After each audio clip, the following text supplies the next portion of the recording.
Isang buwan bago ang kanyang inaugurasyon sa 30 ng Hunyo, sinabi ni Presumptive President Rodrigo Duterte na bukod sa pagsugpo sa kriminalidad ay lalabanan niya rin ang matagal ng pahirap sa mga commuter, ang malalang trapiko sa EDSA.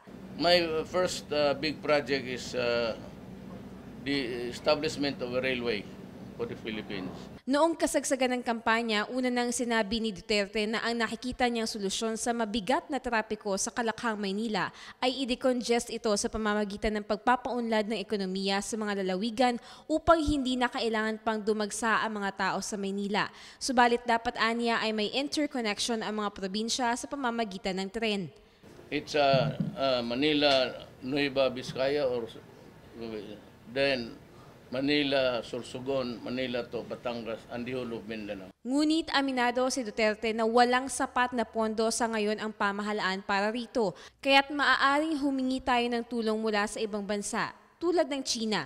Gayunman, nilinaw nito na hindi ibig sabihin ay isusuko na natin ang ating teritoryo sa kanila. Just because that you're building me the railway, that's a way to say that I am abandoning yung Scarborough Shoal. Yeah? I've told you that it's ours. You have no right to be there. And I said, whether you believe it or not, fine with me, but that would be the predicate of any further discussions about that territory of ours.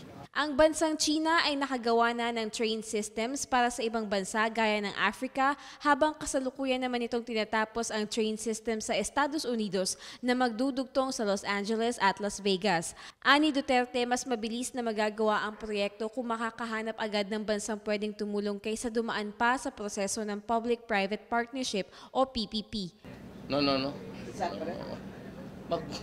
Maniwala ka. Maniwala. Very content. PPP. Para sa Telebisyon ng Bayan, ako si Sweden Velado, Davao City.